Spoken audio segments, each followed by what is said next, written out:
Ahora sí, adelante Silvia, disculpas. Perfecto. Bueno, en primer lugar, agradecerles el interés por estar aquí. Esta es es la primera actividad que realizamos como Observatorio de Adolescentes y Jóvenes durante el año 2024. Esta es una actividad de divulgación científica que promovemos desde el espacio de investigación del Instituto Gino Germani, que no es solamente desde el Observatorio de Adolescentes y Jóvenes, que fue el espacio promotor de la actividad, sino también desde otros grupos que trabajan temas afines. Particularmente la actividad la hemos Qué organizado mal. juntamente con ¿Juana? Ah. Con el GESFID, que es el grupo de estudios sobre fármacos y diagnósticos, que el nexo entre el observatorio y el GESFID es la presencia de Eugenia Bianchi. Bueno, ustedes, digamos, habrán visto por la convocatoria que el tema es el de salud mental, jóvenes y pospandemia. Este es uno de los temas que más nos interpela como sociedad. Por eso, justamente desde el observatorio, lo elegimos como un tema para problematizar y para debatir, de cara a pensar qué pasa con los adolescentes y los jóvenes en tres niveles. Pensamos en el nivel de los diagnósticos, los trastornos o los padecimientos mentales, el nivel de los psicofármacos, incluyendo también o haciendo extensiva esta problematización a otros consumos problemáticos en general, del cual ustedes saben que los adolescentes y los jóvenes y la pandemia en general fue especialmente severa, digamos, con el aumento de los consumos. Y también en el nivel de las consultas o demandas de atención, de abordaje y el acceso a la posibilidad de atender todas las problemáticas de lo que en términos amplios podemos llamar padecimiento mental. Para esto nos hemos valido de una gran cantidad de información disponible, en forma de investigaciones, estudios preliminares, boletines, informes publicados en los últimos años por otros observatorios, también por organismos internacionales, también por organismos nacionales. Una de las cosas que quiero decir con esto es que en general se trata de información secundaria. En este caso, digamos, nosotros nos hacemos eco de, digamos, todos aquellos equipos, grupos, profesionales, expertos que han problematizado la cuestión de la salud mental en el contexto de pandemia y pospandemia. Sabiendo que, digamos, diciendo esto, estamos haciendo referencia a un contexto mucho más amplio que el tema de los adolescentes y los jóvenes.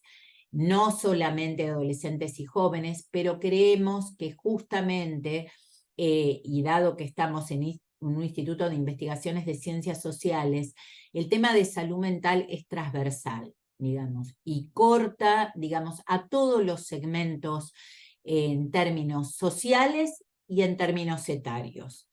Y digamos, el contexto de pandemia fue un detonante que permite, digamos, dotar de mucho más profundidad a aspectos que por ahí estaban más solapados y que estaban latentes y que tuvieron, digamos, un contexto de expansión y de explosión con resultados todavía inciertos y en evaluación. Por ejemplo, queremos contar que dentro de los informes publicados están, por ejemplo, los observatorios, y a nosotros como Observatorio de Adolescentes y Jóvenes nos interesa mucho el contacto con otros observatorios, y el del Observatorio de Psicología Social Aplicada, que también es de la UBA. Ustedes van a ver en la presentación que también está el Laboratorio de Sociología Clínica de la Universidad Nacional de Rosario, el informe de condiciones psicosociales vinculadas a la sociedad argentina, del Observatorio de la Deuda Social, de la UCA. Y también, digamos, vamos a ver que hay otros estudios, algunos realizados por UNICEF en forma específica, como el de los efectos en la salud mental de niños, niñas y adolescentes durante la pandemia, que es un estudio que estuvo a cargo de Alejandra Barcala. Quiero contarles que Alejandra la invitamos y que lamentablemente no pudo participar. Para nosotros hubiera sido un honor tenerla aquí, pero sí vamos a hacer referencia a su estudio. Y también en el caso de UNICEF hace una cantidad de encuestas rápidas en rondas sobre situación de niñez y adolescencia, y vamos a dar cuenta de los aspectos que pueden, digamos, coadyuvar a comprender este fenómeno de la salud mental, aunque, digamos, las encuestas rápidas no son específicas sobre temas de salud mental, y sin embargo, como van a ver, sobre todo la octava ronda, que es del año 2024, aporta mucho al contexto. Bueno, dicho esto, me queda decir que la artífice principal de este boletín ha sido Eugenia Bianchi, que va a ser la encargada de abrevar y de profundizar en los contenidos del boletín. Este contenido del boletín está disponible para vuestra lectura, aunque sabemos que hubo un problema con el link, digamos, en el cual mandamos la invitación porque nos hackearon el sitio, pero durante el transcurso de la charla lo podremos estar adjuntando dentro del chat para que ustedes se lo puedan bajar directamente en PDF por si alguno no tuvo ocasión de verlo. Bueno, Eugenia va a realizar una presentación, pero esta presentación va a operar como disparadora del panel, porque la idea es abrir el intercambio a nuestros invitados. Bueno, en el caso de Eugenia, me interesa hacer una presentación en el doble carácter de su pertenencia al Observatorio de Adolescentes y Jóvenes y al Grupo de Estudios de Fármacos y Diagnósticos, también del Instituto Gino Germani, aunque también Eugenia ha participado y participa en el Grupo sobre Salud Mental y Derechos Humanos del Instituto Gino Germani. Bueno, Eugenia es inicialmente licenciada en Sociología, después hizo la maestría de Investigación en Ciencias Sociales, es doctora en Ciencias Sociales también de la Universidad de Buenos Aires, realizó estudios postdoctorales de Salud Pública en la Universidad Estadual de Río de Janeiro, es investigadora adjunta del CONICET, con sede de trabajo en el Instituto Gino Germani. Se desempeña como docente universitaria regular de grado en la Facultad de Ciencias Sociales, brinda una materia vinculada a salud mental desde la carrera de trabajo social, y una carrera que es posible de ser cursada por los estudiantes de las otras carreras a través de una resolución, que es la resolución 841 de nuestra universidad. Bueno, también dicta clases en diferentes posgrados en distintas universidades, en la Facultad de Derecho de la UBA, digamos, en la Universidad de Lanús, en la Universidad Nacional de Entre Ríos, en la Universidad Provincial de Entre Ríos. También, digamos, ha dictado una cantidad de especializaciones en diplomaturas de Claxo. Dirige e integra jurados de tesis, y también jurados de posgrado. Evalúa proyectos, tesis y artículos en instituciones científicas nacionales e internacionales. En el Instituto Gino Germani coordina el Grupo de Estudios Sociales sobre Fármacos y Diagnósticos, integra nuestro Observatorio de Adolescentes y Jóvenes y el Grupo de Salud Mental y Derechos Humanos, también la red de investigadores orientados a la solución de problemas sociales, los RIOS de CONICET, y la red de investigadores en fármacos y diagnósticos junto a investigadores de Uruguay y Brasil. Se especializa en procesos de diagnóstico, tratamiento y padecimientos mentales, a los que analiza como estrategias de gobierno de individuos y poblaciones. Así estudia tecnologías farmacológicas y manuales de categorización desde una perspectiva sociohistórica que conecta con los enfoques de la medicalización, la biomedicalización y la gubernamentalidad. Más recientemente se enfocó en dichas problemáticas en forma de, digamos, perdón, se me perdió la última hoja. Bueno, más recientemente se especializó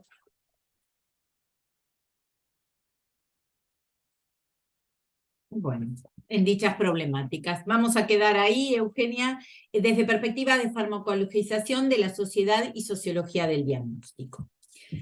Bueno, completo la ronda de presentación, así después ya no interrumpo más, dando cuenta que el Observatorio de Adolescentes y Jóvenes tomamos la decisión de poner en valor los saberes y fortalezas disciplinarias del instituto. Por eso, digamos, todos los integrantes del panel forman parte de distintos grupos de nuestro instituto.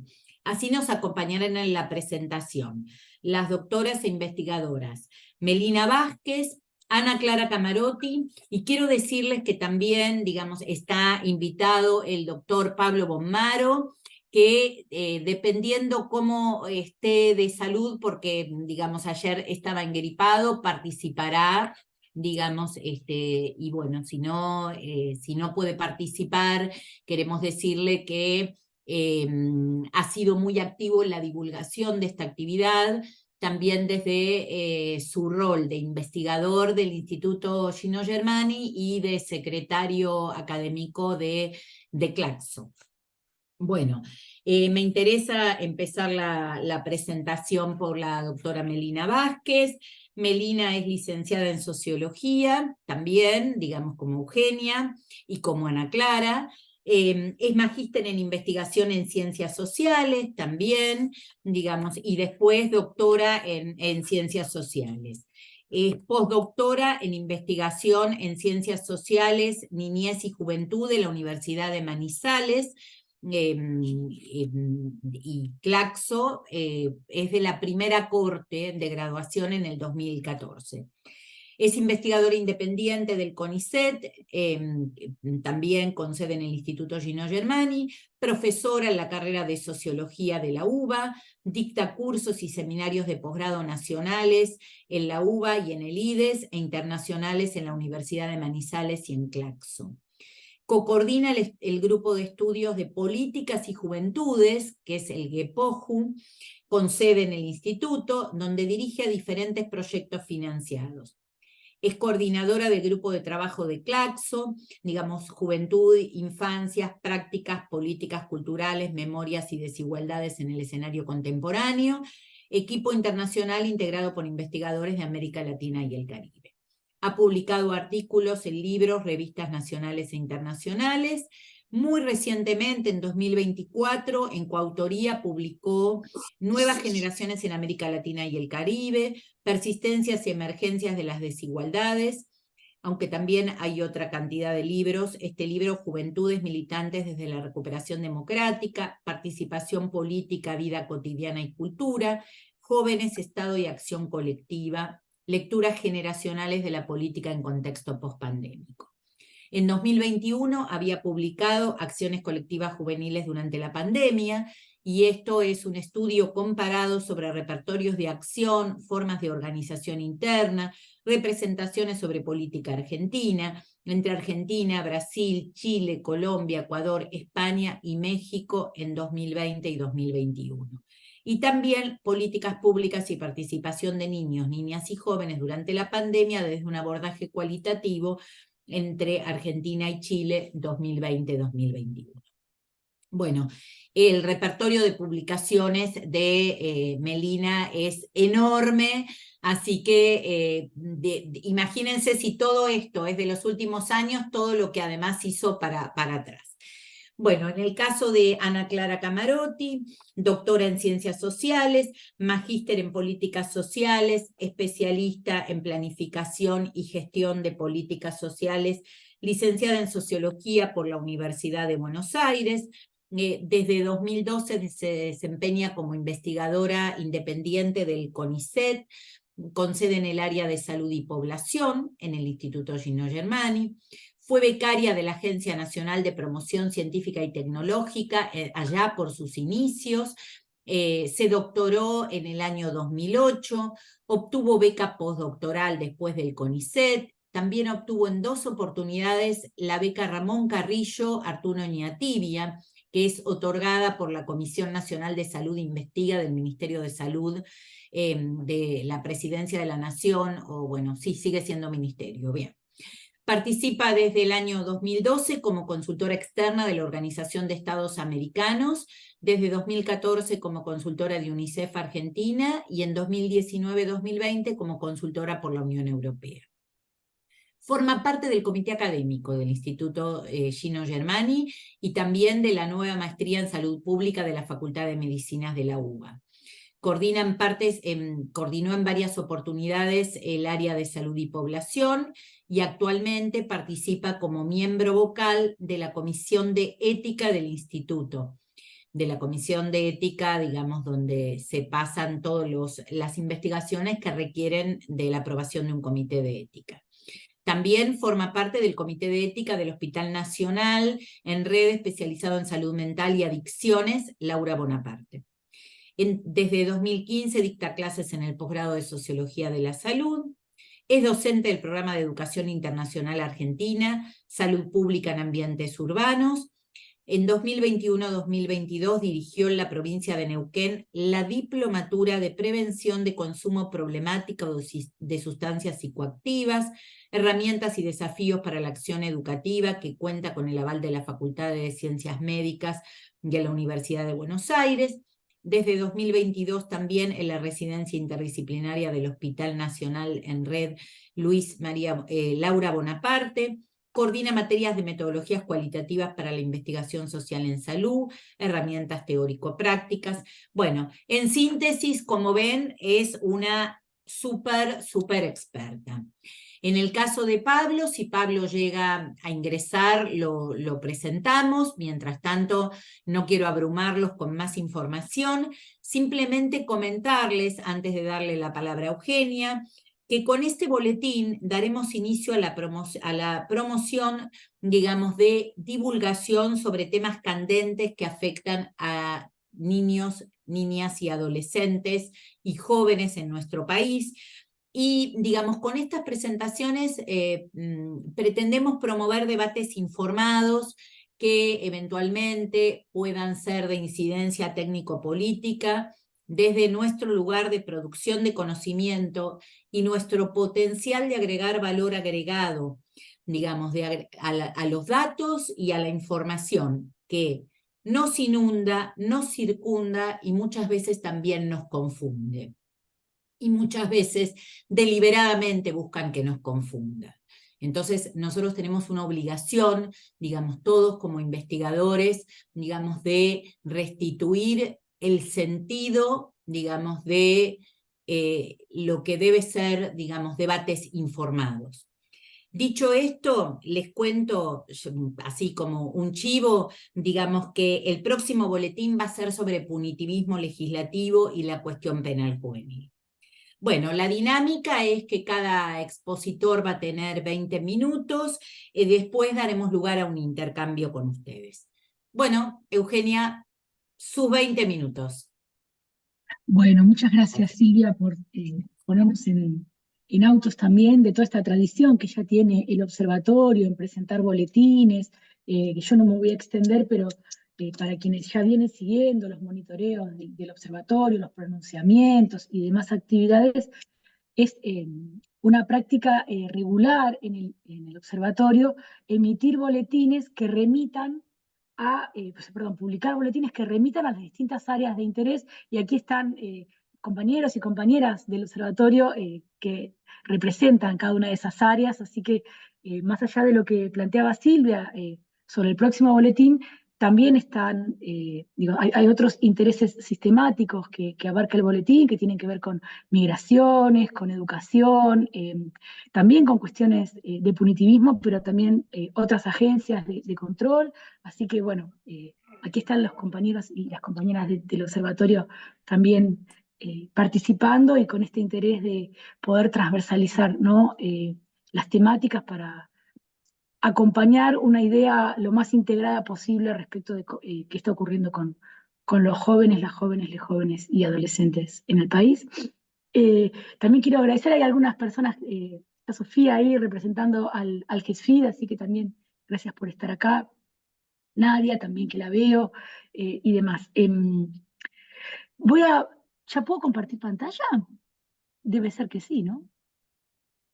Ahí está, Sí, muy Eugen. bien. Joya, muchas gracias, Nat. Bueno, no vamos a hacer una presentación lineal, porque los contenidos ya están volcados en el informe en sí mismo, pero voy a proponer quizás algo más en un vaivén. Voy a presentar algunas cositas de contexto del boletín, que son estas aclaraciones preliminares, tienen que ver con algo, ayer lo hablábamos con Silvia una vez más. Este boletín, y Silvia lo mencionaba al detallar las fuentes secundarias que utilizamos, el boletín no nos permite una tarea de integración de información, sí de composición, porque todas estas fuentes secundarias que pusimos en relación en el trabajo no dan cuenta de una misma situación. Hay una cuestión prismática donde cada trabajo, cada informe, cada material tomaba alguna porción que difiere, ya sea en la población específica, ya sea en la temporalidad que toma, ya sea en la metodología que utiliza, ya sea en alcance o en los subtemas que fueron trabajando cada uno. Fue a partir de componer todas esos materiales que establecimos estos ejes que planteaba Silvia y sobre los que voy a volver en un momento para proponer el debate y que se dispare el debate. Entonces, esta cuestión, en principio, de caracterizar a las fuentes, pero sí plantear que hay algunas regularidades en toda esa dispersión, diría Foucault, ¿no? Hay algunas regularidades. Y en principio es que desde la pandemia en adelante ha habido, y eso lo constatamos en todas las conclusiones que estuvimos relevando, ha habido un incremento tanto en ciertos diagnósticos de tipo psiquiátrico como en el consumo de medicación psicoactiva.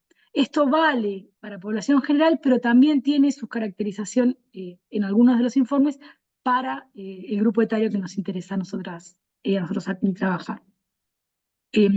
Como les decía, bueno, no hay un resultado general integrado, sino ciertas tendencias, y también decimos tendencias porque, como decía, mencionaba Silvia recién, no es posible todavía establecer una línea directriz clara, ¿sí? Estamos en medio de esto que se llama pospandemia, de distintos autores, y los efectos todavía no están del todo establecidos. Así que, aún con estas restricciones, hemos podido componer un boletín con cierta información.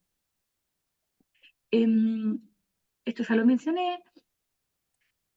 Lo primero que aparece en distintos trabajos es que hay una coyuntura y que no podemos dejar de inscribir los efectos de la pandemia en condiciones previas que ya venían evidenciando múltiples vulnerabilidades, entre ellas en el área de salud en términos generales, y lo intercambiamos brevemente recién en el área de salud mental en particular, ¿sí? Entonces, la experiencia, por llamarlo de alguna manera, de la pandemia se monta en un contexto de múltiples vulnerabilidades previas. Hay estudios previos de corte epidemiológico que ya venían planteando a los trastornos de ansiedad como el grupo de mayor prevalencia en población general y a los trastornos del ánimo muy seguidito, digamos. Hay otros estudios que marcaron también ya para el momento de la pandemia, en el 2021, que se refrendaron estas tendencias, ¿sí? Ansiedad y del ánimo también aparecían como los trastornos más mencionados. No son comparables entre sí las poblaciones de estos estudios, pero esta idea que atraviesa todos los informes es este empeoramiento de indicadores, sea que se los den a sí mismos los estudios con cierto matiz, sea que sean de una población en particular o no, sí el empeoramiento aparece como un vector en común.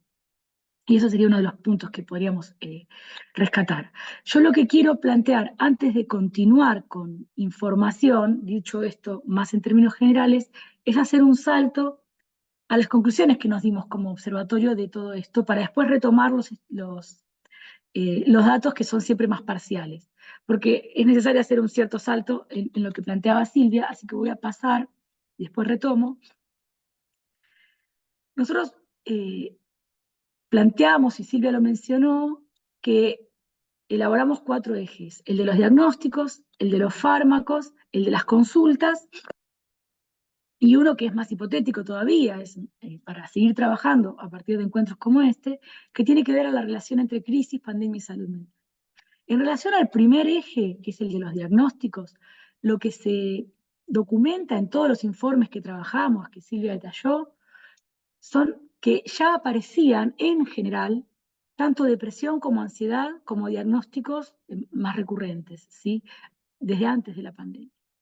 Pero que durante la pandemia se mantiene esta expresión mayoritaria en términos sintomáticos, ¿no? No en todos los casos eran estudios clínicos, muchas veces era referencia de sentimientos, de sensaciones que tenían una expresión sintomatológica, ¿sí? Por eso planteo, no todos eran estudios clínicos psicológicos, pero había en términos de síntomas y de lo que expresaban quienes estaban siendo entrevistados o completando encuestas o demás, una recurrencia, y es esto: los diagnósticos que se asocian a cuadros de ansiedad y de depresión eran los que más regularmente aparecían, tanto en población general como en adolescentes y jóvenes. Este es un primer dato que nos permite marcar un trazo donde previo a la pandemia existía, la pandemia no lo revierte y la pospandemia tampoco está dando indicios de un aminoramiento, ¿sí? Una primera línea sería esa.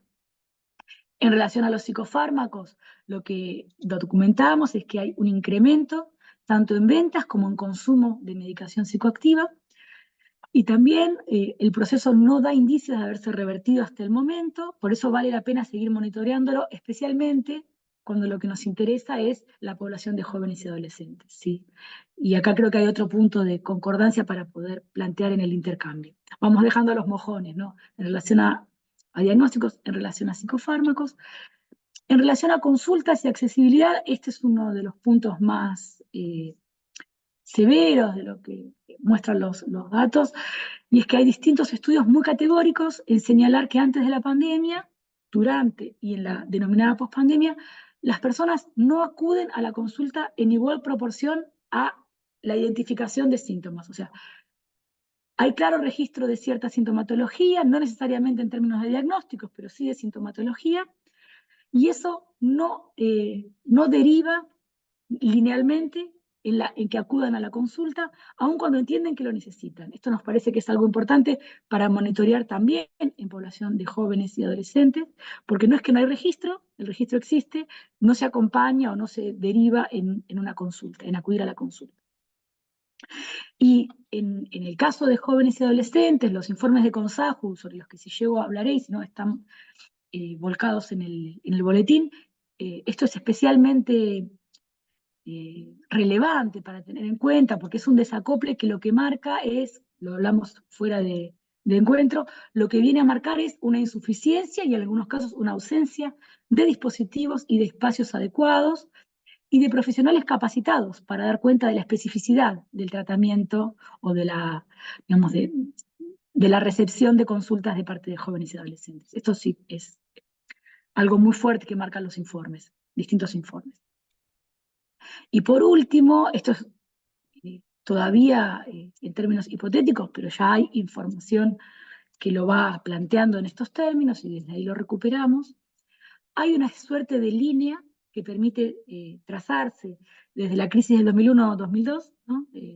Ese verano fatídico para quienes lo recordamos, entre la crisis del 2001 y 2002 y la pospandemia en términos de salud mental, donde la salud mental de la población general en Argentina queda afectada desde el 2001.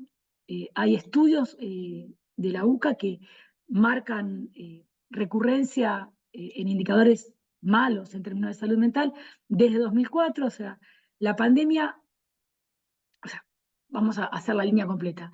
con el 2001, la crisis del 2001-2002, hay un empeoramiento de indicadores que no se revierte del todo. Desde el 2004 en adelante hay estudios longitudinales que marcan que nunca nos recuperamos del todo en estos indicadores, pero la pandemia viene a agudizar y a empeorar la situación, y eso todavía no tiene visos de estar siendo revertido.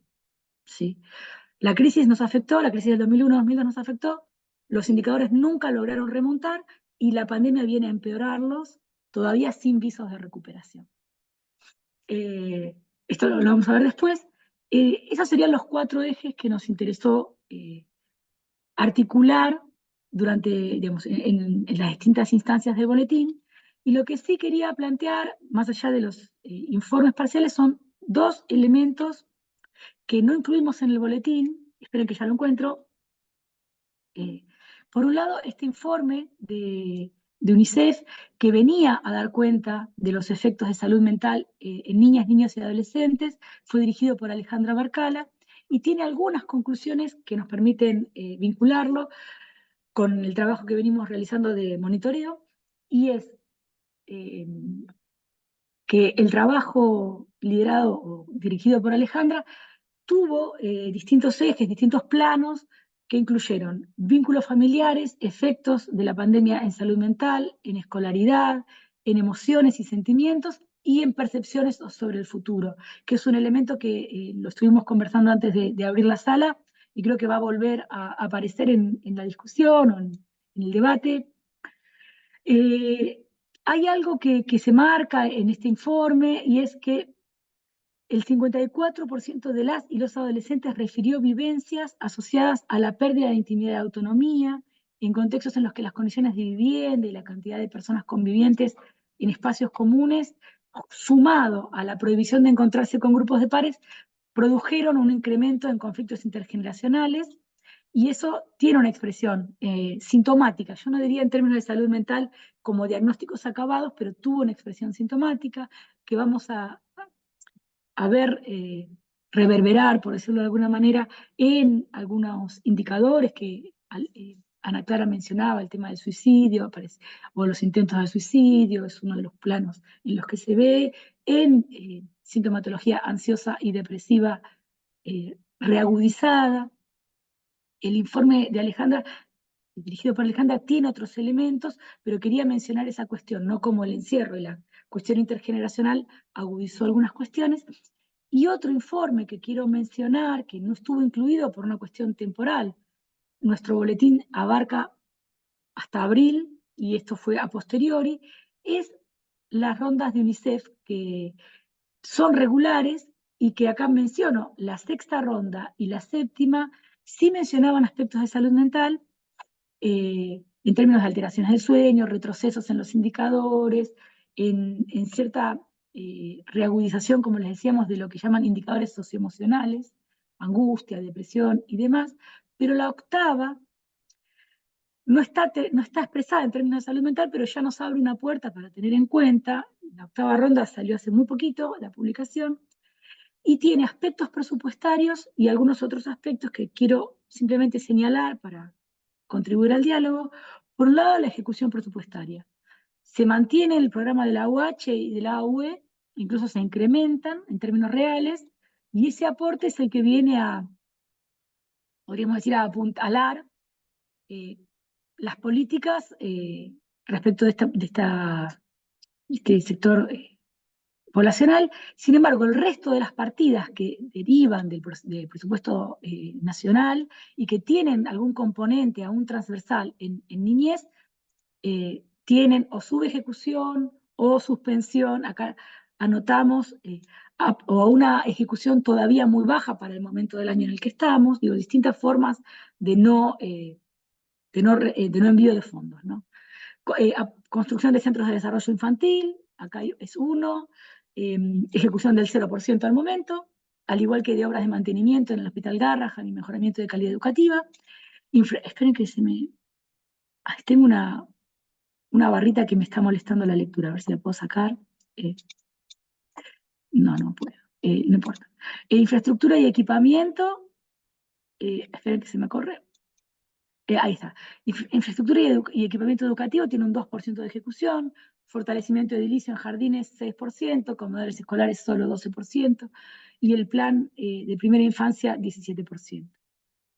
Y otros aspectos que también ponemos a discusión es, hay 10 millones de niños y niñas, de chicos y chicas en Argentina que están comiendo menos carne, menos lácteos, menos verduras y menos frutas respecto del año pasado, y lo que se refiere es falta de dinero para explicar esa situación.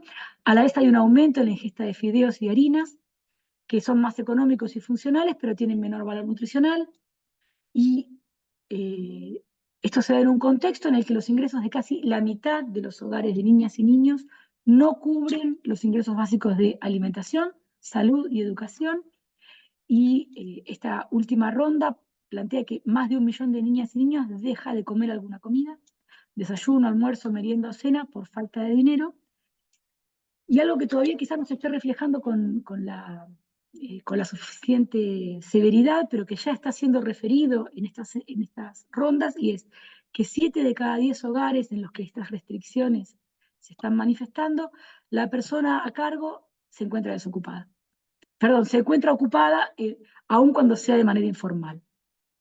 En otros aspectos, que también marca la octava ronda, los ingresos mensuales no cubren gastos corrientes, y ese no cubrir gastos corrientes aumentó hasta el 33% desde junio del 2022 al 41% en junio 2023, y en mayo del 2024 ya alcanza el 48%. O sea, hay una tendencia que se ha agudizado en todo este periodo analizado. Algo que estaba siendo mencionado, pero que también refleja los perfiles de pobreza, es tener un empleo no resulta suficiente para salir de la situación de pobreza. Y el último ítem en el que me detengo es que en este 2024, en lo que va de este 2024, alguna persona perdió el empleo, alguna persona adulta ha perdido el empleo en los hogares de estos niños y niñas en el 15% del total de la medición. Y eso representa por lo menos 980.000 personas. Me parece que son elementos para tener en cuenta, porque no estuvieron volcados en el informe, tiene que ver con salud mental y pandemia, alcanza hasta abril, pero evidentemente nos trae un panorama para abrir la discusión. Y yo cerraría solamente diciendo que para esa discusión les propongo, puede haber otras, pero les propongo si pudiésemos incorporar, si ustedes creen que podríamos incorporar otros ejes a nuestro monitoreo, más allá de diagnósticos, fármacos, accesibilidad, consultas y crisis. Y si ustedes creen que en esta historización que se está llevando adelante, sobre todo en artículos periodísticos, que fue la última parte de lo que relevamos, no había todavía publicaciones científicas en tanto caudal, sí artículos periodísticos, si ustedes creen, para Melina y para Ana Clara, ¿no? Y también para el panel, para las personas que están involucradas, participando aquí, si creen que en esta suerte de historización entre el 2001 y la actualidad habría otro mojón o alguna otra instancia que creen que podría permitirnos afinar un poco más las lecturas, porque las que aparecen hacen un salto grande, ¿sí? Desde 2001 hasta la pandemia. Si creen que hay alguna otra instancia, en virtud de sus investigaciones, que nos permitirían afinar un poco el lápiz para los monitoreos. Entonces, por un lado, ¿qué otros ejes? Y por otro lado, ¿qué otras instancias históricas en este periodo creen que podrían servirnos? Y no me extiendo más, invito de vuelta a quienes estén interesados en una lectura del boletín, y dejo también a disposición este PowerPoint para quienes quieran incorporar los datos que no estaban incorporados. Muchísimas gracias.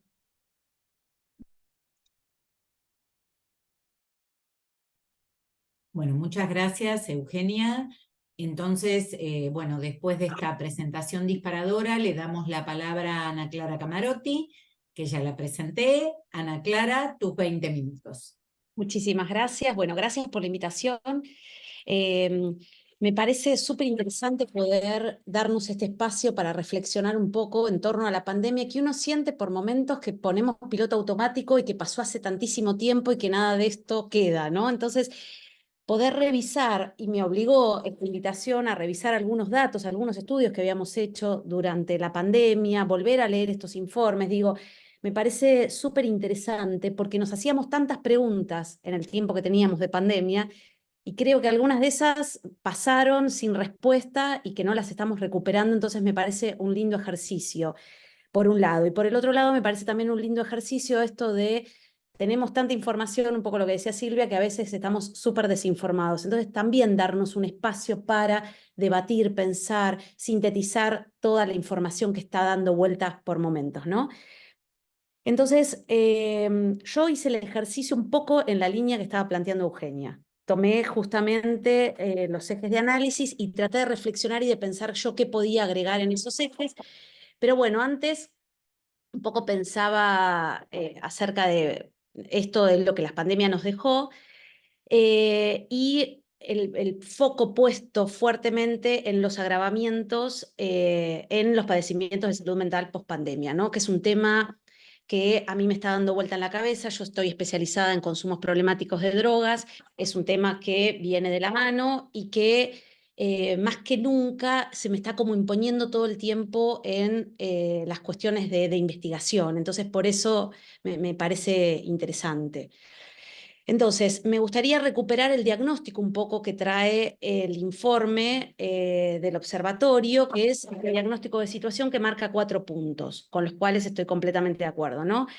Recuperando estudios nacionales, estudios regionales, pero podríamos ponernos de acuerdo en el incremento de los padecimientos mentales, hay un incremento y esto es indiscutible, que estos incrementos presentan grupos que son más vulnerables, y ahí encontramos a las mujeres, a los adolescentes y a los jóvenes, y al personal de salud que estuvo en la primera línea de atención. Un aumento en la demanda de los tratamientos por padecimientos en salud mental, y este punto que a mí me interpela mucho, que es los obstáculos en el acceso a los servicios de salud mental, que es otra de las cosas que yo estoy viendo claramente en el trabajo de campo constantemente también. Entonces ahí aparecía como dando vuelta en, que tal vez después queda medio al pasar, pero aparece esta idea de proyectar escenarios post pandemia. Y para mí ahí hay una clave de lectura y una clave importante, ¿no? Entonces, yo pensaba en esto, porque también lo pensé, y nosotros llevamos a cabo un estudio con consumo de alcohol en situaciones de pandemia. Entonces fueron 4.700 casos, una encuesta online, que un poco tomamos el guante a partir de estos memes que iban apareciendo y que estaba como medio todo bien, que se incrementa el consumo de alcohol en las casas y que eso nos marcaba un poco, no sé, como algo festivo y algo de posibilidad recreativa. Entonces, como trabajo consumos de drogas, digo, si esto hubiese sido cualquier otra sustancia ilegal, se hubiese puesto el grito en el cielo. Como era alcohol, que es una sustancia legal, nadie prestaba como demasiada atención.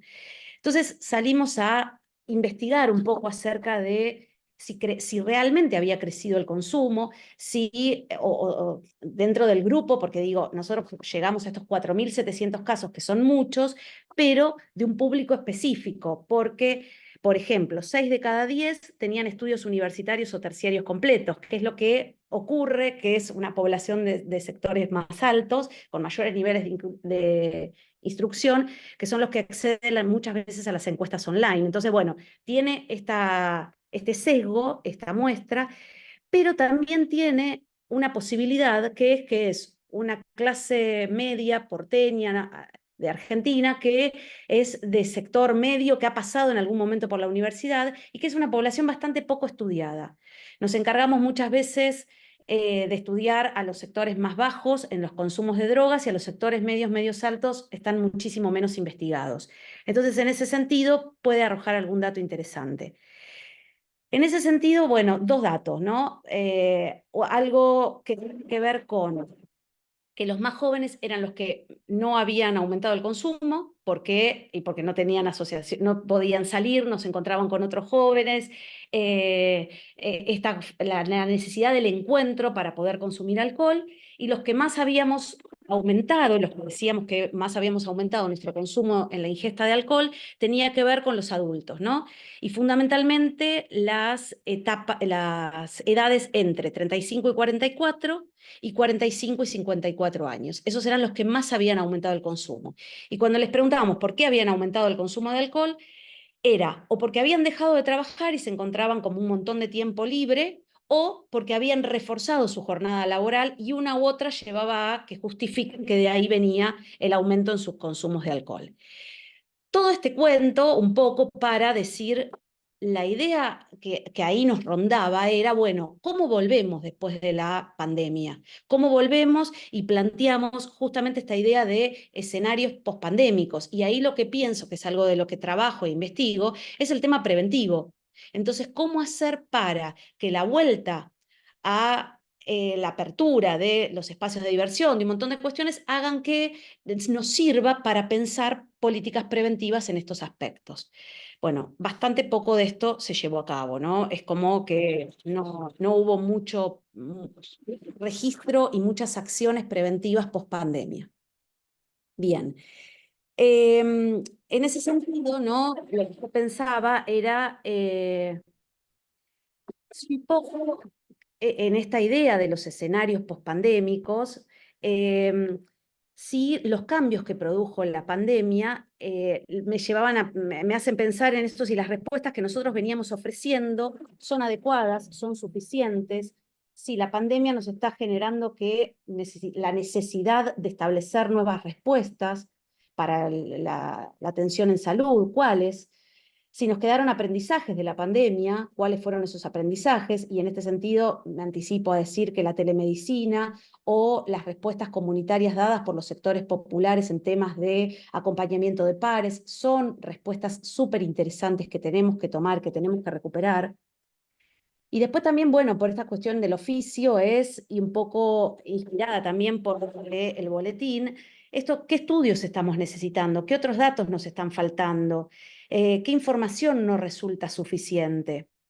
Y un poco estas preguntas estas preguntas que hago van en torno a la intervención y también van en torno a la construcción de información, porque cuanto mejor información tengamos, mejor respuestas vamos a ir dando. Entonces, en este sentido, necesitamos acompasarnos para generar información necesaria para las respuestas que tenemos que ir dando. Y ahí es como una clave para mí sumamente importante para poder dar buena respuesta en salud. Entonces, Euge ya aclaró acerca de que estos tres ejes de análisis, en realidad son 4, pero yo voy a recuperar más que nada 3, los ejes de análisis que propone el boletín, que si bien no son comparables 100%, sí son interesantes porque hay una mirada, cómo va llegando desde el observatorio, cómo van llegando a estos 3 ejes, que me parece interesante y que comparto también, ¿no? Entonces, en ese sentido, pensaba estos 3 ejes con este cruce que propone la lectura del boletín entre antes de la pandemia y durante o después de la pandemia. En ese sentido, el primer eje que aparece es este, que ya lo mencionó Eugenia: diagnósticos de padecimiento mental, ya sean autopercibidos o realizados por profesionales. No importa que sean solo diagnóstico de profesional, sino también las personas que lo autoperciben. Entonces, antes de la pandemia, lo que observábamos es que hay un aumento en los diagnósticos y que los más referidos son justamente depresión y ansiedad. Durante o en la pospandemia, los 2 diagnósticos continúan siendo mayoritarios, tanto en población general como en adolescentes y jóvenes. Y ahí, en este primer dato, primer eje, me surgen un montón de preguntas, ¿no? Y entonces, lo primero que me aparece es si contamos con la información suficiente en relación con estos padecimientos, que es un no, tal cual. Pienso en los perfiles de las personas que están padeciendo estos padecimientos mentales, entonces pienso en las preguntas de quiénes son, dónde buscan atención, si logran acceder a estos tratamientos. También esta distinción entre si entre adultos y adolescentes presentan las mismas características, estos 2 padecimientos. ¿Qué particularidades presentan las respuestas brindadas para adolescentes y para adultos? Y, por otro lado, esto de cómo influye el género también en estas cuestiones, ¿no? Cómo influye el hecho de ser mujer, el ser población trans, en este tipo de padecimientos, en el tipo de acceso a las respuestas que estoy teniendo. La enfermedad mental da miedo, genera muchísimo estigma. si bien los consumos problemáticos, las adicciones generan un estigma alto, la salud mental, no quiero rankear, pero también lo genera y produce mucho miedo, da miedo, a la gente le da miedo. Entonces, es realmente necesario para desarmar representaciones sociales, estudiarlo, analizarlo, tiene que ver con poder desarmar estigma, representaciones sociales que circulan en la sociedad, tener el mejor conocimiento en torno a estos padecimientos para poder pensar la mejor respuesta. Entonces, en este sentido, creo que es clave monitorear justamente el incremento de estas problemáticas de salud mental sin liderazgo. Bueno, por otro lado, el otro punto tenía que ver con la venta de psicofármacos, o sea, el otro eje de análisis. Y en ese sentido, lo que aparece antes de la pandemia es que hay un incremento de ventas en el consumo de la medicación psicoactiva, ¿no es cierto? Hay un crecimiento y que este crecimiento después de la pandemia no tiene indicios de haberse revertido. Entonces, acá el observatorio anticipa y dice que, bueno, que es necesario monitorear justamente este incremento en las ventas de psicofármacos. Y ahí a mí me aparecen como algunas alertas, ¿no? Y la primera es que lo que conocemos y lo que sabemos del consumo de psicofármacos sin prescripción médica es que el uso mayoritario lo hacemos las mujeres adultas. Entonces, ahí, y hay algunos estudios que el observatorio cita, uno de Cecilia Ariza, que es uno de los pioneros y bien interesante. Y entonces ahí estamos dando cuenta que a mí también lo utilizo mucho porque cuando uno trabaja en prevención en las escuelas y con adolescentes, esto rompe el mito de que son solo los adolescentes y los jóvenes los que consumen drogas. Y entonces ahí aparecemos las mujeres con los psicofármacos, con esta cuestión de sedarnos y de bajar y de estar tranquilas para sostener las tareas de cuidado, las tareas familiares y toda esta cuestión. Y en pandemia esto fue muy clave también, ¿no? Entonces, es necesario seguir estudiando qué nos pasa a las mujeres, cómo se da esta vinculación acerca de por qué empiezo a tomar el psicofármaco, quién, si en algún momento está prescripto y después deja de estarlo, si muchas veces era entre grupos de amigas que te recomiendan una pastilla, una cosa, entonces uno tiene un acceso a esa sustancia que es legal, pero es legal con prescripción médica, empieza a ser ilegal en la medida en que no está prescrita por un profesional, que no está controlada ese uso por un profesional. Entonces ahí también podría ser una de las articulaciones interesantes en torno a los estudios de psicofármacos, que es ver el con y sin prescripción médico, porque se abren mundos muy diferentes también ahí, ¿no? Y me parece interesante esto de con prescripción médica también estudiar a ver a quiénes se les prescribe, por qué, en qué condiciones, que es un poco la tarea de auge también en este sentido. Los estudios, las investigaciones, que es bien interesante. Por otro lado, también a mí cuando hablamos de psicofármacos, también me aparecen estos usos mucho más rituales, de ritual dentro del grupo de adolescentes, de jóvenes, grupos más adultos, en donde aparecen asociados con otras sustancias que tienen que ver con el alcohol, en donde ahí aparecen otros rituales, y esos rituales que son mucho más colectivos. Entonces también acá hay algo para la investigación, tiene que dar cuenta que tienen que ver con esos escenarios en donde se llevan a cabo estos consumos, donde se producen los consumos, escenarios de mayor soledad y escenarios más de fiesta, más colectivos, en donde se producen cosas muy diferentes entre uno y otro. Entonces, en algún punto es revisar a través de esta sustancia, que es una misma sustancia, que puede ser el psicofármaco, ¿no? Pero que empieza a hacer un montón de asociaciones diferentes entre su estatuto legal, si lo tiene o no, si está prescripto por un profesional o si no lo está. En función a quién es la persona que está consumiendo ese psicotrópico. Si es, digo, el género, la edad, el nivel de instrucción, hay un montón de ahí de diferencias entre la sustancia por un lado, pero después los perfiles de las personas que están consumiendo esta sustancia. Después también en torno a cómo se consume. porque todo esto, cómo se consume, cuándo, dónde se consume, cuáles son esos escenarios sociales en los que se lleva a cabo este consumo, si es en el ámbito público, si es en el ámbito privado, todo esto, tener esta información es clave para pensar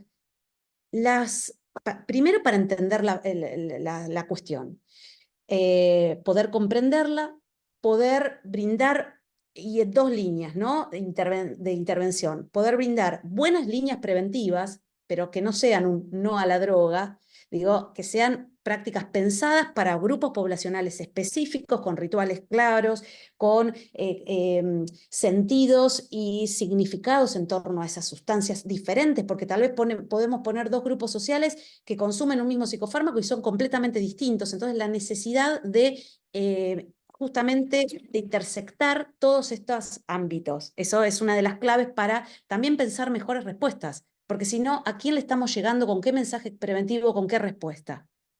Entonces ahí en la investigación nos queda mucho camino para recorrer y mucha investigación para hacer.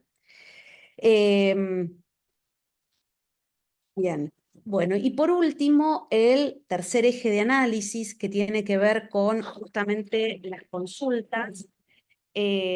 consultas y accesibilidad a respuestas desde el ámbito de la salud. Ahí aparece, que también ya lo mencionó Eugenia, pero lo vuelvo a decir, en la pandemia, un desacople entre presentar síntomas de un padecimiento, perdón, previo a la pandemia, ¿no? Un desacople entre presentar síntomas de un padecimiento y realizar una consulta con algún profesional de salud mental. Es decir, las personas tienen síntomas claros, pero no acuden para una consulta con profesionales de la salud, aunque consideran que la soliciten. Ahí este desacople, que lo vemos también en los consumidores de drogas, en general de sustancias ilegales, que también aparece ahí un desacople muy fuerte y una falta de accesibilidad a los sectores de salud. Y ahí, por ejemplo, con el tema de consumos ilegales, aparece toda una fuerte estigmatización que sienten por parte de los profesionales de la salud. Entonces, que frente a la necesidad de recurrir a una respuesta, también temen a ser encarcelados muchas veces, temen a que esto, porque muchas veces no es visto como un problema de salud, sino es visto como un problema de seguridad, entonces tienen miedo a que los encarcelen, entonces no acceden a los sistemas de salud y van pasando años, tiempo, en donde son un montón de oportunidades perdidas a través del sistema de salud. Entonces, en la situación de durante o pospandemia, tanto en adolescentes y jóvenes, este desacople resulta reforzado por la constatación de la insuficiencia o de ausencia de dispositivos y espacios adecuados y de profesionales capacitados. Y ahí a mí me suena una alarma que no me suena solo con el informe, que me suena desde los últimos 2 años que estoy haciendo trabajo de campo en dispositivos de salud mental y con el cruce ahí de consumos de drogas también. Pero ahí hay un punto clave, ¿no? Que es esto de que no están encontrando fundamentalmente los adolescentes y los jóvenes respuestas en los sistemas de salud por padecimientos mentales. Entonces ahí hay una alerta realmente clave, que la veo cuando estoy en las instituciones, los propios profesionales, lo primero que explicitan es que no hay especialistas en adolescencias y buscan ese hiperespecialista para, como si fuera tremendamente diferente la situación, digo, pero ahí también es una papa caliente que nadie quiere terminar agarrando. Entonces lo van pateando en las instituciones y nunca hay espacio ni lugar para atender a los adolescentes y a los jóvenes. Por otro lado, y con esta alerta fuerte, lo que pienso es que lo que se viene observando y que se venía, es una tendencia no de la pandemia, sino previa a la pandemia y que empieza a hacerse mención en muchos lugares, que tiene que ver con el crecimiento de la tasa de suicidio adolescente. Y es un tema que se viene imponiendo fuertemente, en donde hay que empezar a trabajar con esta temática, ¿no? Entonces, con la cual coincido 100%, en los valores que van creciendo y en la necesidad de trabajar con estas situaciones. Ahora, nosotros lo que necesitamos es justamente tener un sistema de salud que sea receptivo de las demandas, porque si vos tenés alguna situación, lo primero que te tienen es que atender en el sistema de salud. Entonces, si no estamos logrando que los jóvenes accedan al sistema de salud para trabajar situaciones problemáticas de su salud mental, estamos en un grave problema y difícilmente podamos trabajar cuestiones de prevención del suicidio, en mi criterio, ¿no? Entonces, acá quería recuperar 3 puntos que son factores preponderantes de un estudio de UNICEF que se hizo en 2019, que identifican como factores preponderantes identificados para la conducta suicida en adolescentes. Entonces, para levantar mucho más la alarma. Entonces dicen, ¿cuáles son esos factores preponderantes identificados para la conducta suicida en adolescentes? La ausencia o debilidad de otras personas significativas o de instituciones que cumplan el rol de apoyos. Primera alarma. La otra, las dificultades al atravesar las pruebas estatuidas socialmente en la transición de la adolescencia a la juventud, adultez. Y la tercera es el padecimiento mental no atendido. Entonces, esto, bueno, realmente es un tema que requiere de una respuesta urgente. Y cuando estoy en trabajo de campo, cuando estoy llevando a cabo, lo que vamos viendo es que las políticas preventivas, perdón, que las respuestas son inadecuadas. Entonces ahí encontramos que no hay buena internación, que no hay internación para sacarlos de la crisis. La internación no va a resolver una problemática de salud mental en una persona, pero sí es necesaria en algunas instancias de crisis, que tienen que ser, como dice la ley, en periodos cortos, en donde a vos logras resolver esa situación y después continuar con un tratamiento. Entonces, no estamos logrando internaciones para los adolescentes o necesitamos ampliarlas. Por el otro lado, necesitamos centros de día también para poder dar respuestas a estas cuestiones. Se plantea hasta la necesidad de interactuar con espacios comunitarios, clave para esto, pero después cuando intentamos hacer esta interacción entre el sistema de salud y los espacios más comunitarios, no hay un link en este sentido que funcione. Entonces, ahí hay otro tema interesante e importante para poder trabajar, porque si no, ¿qué pasa? Los adolescentes que están con situaciones de padecimientos de salud mental terminan, en el mejor de los casos, metidos adentro del núcleo familiar.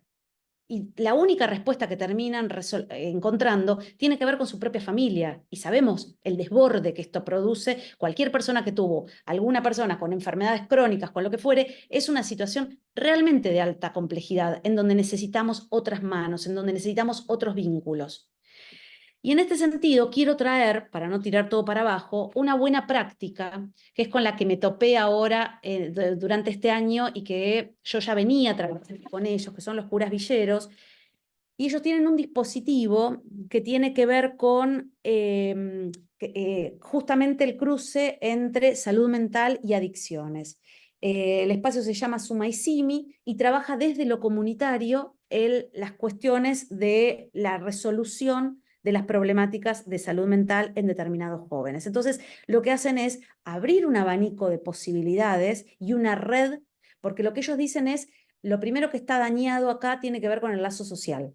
Entonces, lo que hay que reconstruir es el lazo social, es las posibilidades de encuentros con otros, y las condiciones básicas insatisfechas. El otro día me decía un psiquiatra, a ver, si a mí viene para diagnosticarlo, viene con un delirio que se siente Napoleón y no sé qué, sé el diagnóstico para dónde va, pero yo como terapeuta, como psiquiatra, no puedo dejar de ver si viene o no descalzo. Si hace 0 grado y el tipo no tiene una campera, también tengo que resolverle esa cuestión. Entonces, en este sentido, esta necesidad de pensar justamente en respuestas que son más difíciles desde ya, pero que son mucho más efectivas, que tiene que ver con respuestas integrales, respuestas en donde una sola institución no puede dar respuesta. Tenemos que, acá cuando se rompe el lazo social, cuando hay poblaciones que están realmente en situaciones de muy alta vulnerabilidad, necesitamos recomponer cuestiones de vinculación con el trabajo, con el estudio, con la familia. Entonces, desde ahí me parece que tenemos que seguir transitando esto que también hay otras instituciones que están haciendo un trabajo muy interesante de la articulación entre el sector de salud y justamente los dispositivos y las respuestas de índole más comunitarias. solo un interrogante, y paso la palabra, que me quedaba, y tiene que ver con por qué no incorporar, que tal vez se pasó o no, digo, datos sobre violencia de género, que cuando fui leyendo pensé que también, digo, ahí hubo también algo interesante, importante para reflexionar en torno a la pandemia y el incremento durante la pandemia. Y después pensar en el pospandemia también en estas cuestiones de las respuestas y de qué ocurría en la pospandemia. Así que bueno, por ahí me quedo y esperamos las preguntas. Gracias. Muchas gracias, Ana Clara. Muy interesante para pensar puntos de diálogo con lo que nosotros también estamos viendo en el campo. Después en el intercambio volvemos. Bueno, ahora le damos la palabra a Melina Vázquez. Bueno, Meli, te escuchamos. Bueno, muchas gracias Silvia, Eugenia por la invitación a esta actividad. Hace varios años que dentro del Germani, quienes formamos parte de los espacios en los que reflexionamos sobre jóvenes, adolescentes, tratamos de establecer estas vinculaciones, estas lecturas cruzadas, y creo que es algo que no somos un área, pero de hecho nos convertimos en un área a través de estos diálogos, así que agradezco mucho la invitación. Quienes me conocen o conocen un poco más mi trabajo sabrán que no soy experta en los temas sobre los cuales va este boletín y el observatorio. Sin embargo, quisiera hacer un diálogo informado un poco por la perspectiva tal vez un poco más del contexto y en relación con esta pregunta que proponía Eugenia respecto de cómo pensar algunos mojones por ahí del contexto político, del rol del Estado, etc. Lo primero que quería mencionar, y en estos diálogos que vamos construyendo, que tienen que ver con el Germani y con otras inscripciones institucionales como el Grupo de Trabajo de Infancias y Juventudes, tanto con Silvia como con Ana Clara hemos confluido durante la pandemia en este esfuerzo por pensar la pandemia atravesando la pandemia, ¿no? Y vaya esfuerzo, ¿no? Volvemos a estas pantallitas donde nos encontrábamos, vaya esfuerzo porque también nos atravesó como personas, hablábamos antes de las mascotas, digamos, poder tratar de producir conocimiento en un escenario tan adverso, tan complejo, y creo que una de las pocas cosas buenas que podemos recuperar de la pandemia tuvo que ver justamente con esta necesidad de comprender lo que estaba pasando, de hacer informes, de poner en relación. Hubo una proliferación de estudios, un poco a raíz de esta invitación. Me puse a revisar, por ejemplo, los informes del Observatorio Latinoamericano y Caribeño en Primeras Infancias, Infancias y Juventudes, del que participó Silvia en algunos de esos informes. También un informe del que yo fui parte y en definitiva fue ahí donde encontré el tema de investigación con el que estoy trabajando ahora, que tiene que ver con las juventudes que participan políticamente en las nuevas derechas. Y digo esto no para hacer una referencia personal, sino para entender el valor, digamos, de esos estudios que creíamos que eran un conocimiento con forma de parche, de bueno, pensemos qué está pasando. De alguna manera, esos informes construyeron algunos de los mojones sobre los cuales hoy estamos pensando.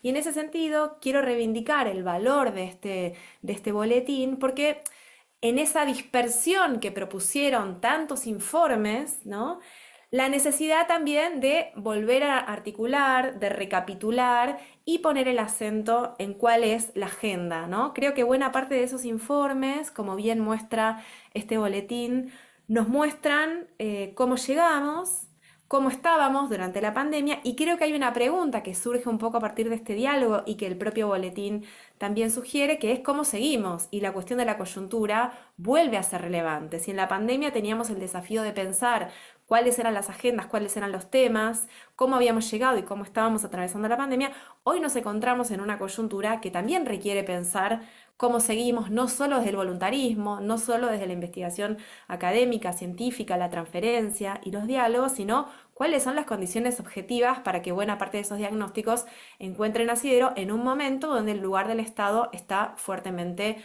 puesto en cuestión, y no solo como una idea, sino con una desinversión sustantiva en buena parte de los programas que podemos celebrar y reivindicar, pero hay que ver qué Estado puede soportar o desea soportar esto como una agenda para trabajar. Tengo serias dudas sobre esto, ¿no?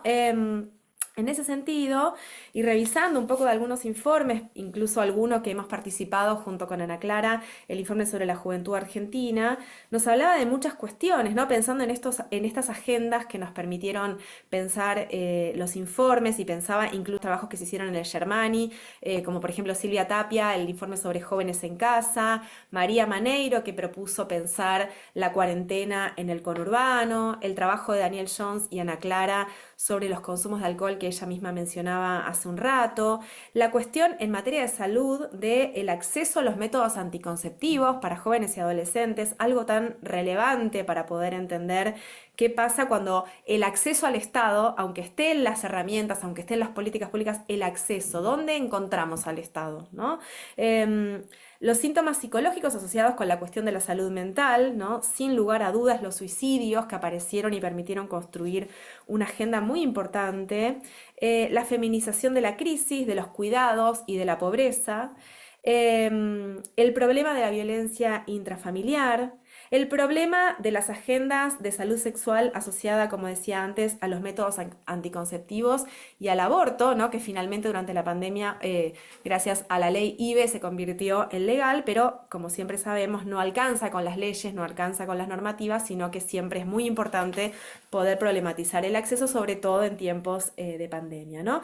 Y algo que me interesaba pensar, y también la precariedad laboral, que fue un elemento que, si bien no tiene que ver con la agenda de la salud, de repente observábamos en la pandemia, y sobre todo en un contexto de fuerte producción y circulación de discursos estigmatizantes hacia jóvenes y adolescentes, como no eran los principales vectores de contagio, ¿no? Parecía que no era un grupo relevante, ¿no? Sin embargo, a la luz de la centralidad que tomaron, por ejemplo, las tareas de reparto, ¿no? Los RAPI, los trabajadores de aplicaciones, también la cuestión de la precariedad laboral. Y en ese sentido, por ahí, sin querer, aquellos que no aparecían como los que teníamos que mirar, ¿no? Como niños, niñas, adolescentes y jóvenes, se fueron convirtiendo en un tema de la agenda en estas investigaciones, ¿no?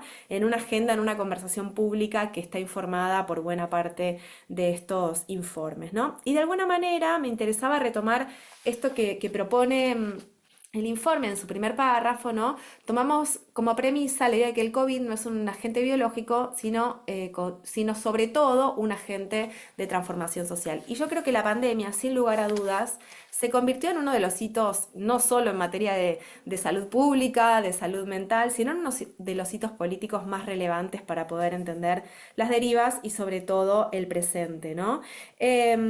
Para entender de qué se habla, de qué no se habla, qué queda por fuera, y creo que también es interesante, y ya en materia de, digamos, de reflexión sobre la salud mental, una invitación que nos hace el análisis sobre la pandemia, que es entender y problematizar los determinantes sociales de los padecimientos mentales, ¿no? Desindividualizar las agendas de salud mental, que creo que muchas veces socialmente cuesta pensar cómo los contextos sociales se relacionan con los padecimientos individuales, y creo que la pandemia hace una buena invitación, o la reflexión que el propio boletín sugiere pensando en esta idea de la transformación social. Bueno, es un momento en el cual esta relación no cae de maduro, hay que problematizarla, hay que analizarla, pero invita a pensar los contextos sociales en los cuales los padecimientos que se manifiestan tal vez de manera individual o mental encuentran una explicación sociológica, colectiva, ineludible. También, además de pensar un poco esta proliferación de informes, de análisis, que también invitaron a pensar un poco el rol de las ciencias sociales, ¿no? En un gesto, digamos, donde la idea de la transferencia dejó de ser algo como de corrección política, ¿no? Todos estos datos construyeron también una realidad, permitieron construir una visión sobre qué es lo que estaba pasando, y creo que también nos invita a pensar, bueno, un balance respecto de esto, cuál es el lugar de las ciencias sociales durante un contexto que, además de vinculado con la pandemia, tuvo que ver con el llamado gobierno de los científicos, ¿no? En ese sentido, pensar los distintos roles que se pueden asociar a esta idea del gobierno de los científicos, unos diciendo, bueno, quédate en casa, y otros diciendo, bueno, quedarse en casa también acarrea todos estos problemas, todas estas situaciones. qué miramos más allá de una posición moralizante sobre las prácticas y cómo entendemos los efectos que las políticas públicas tienen sobre la vida de las personas y de los grupos, ¿no?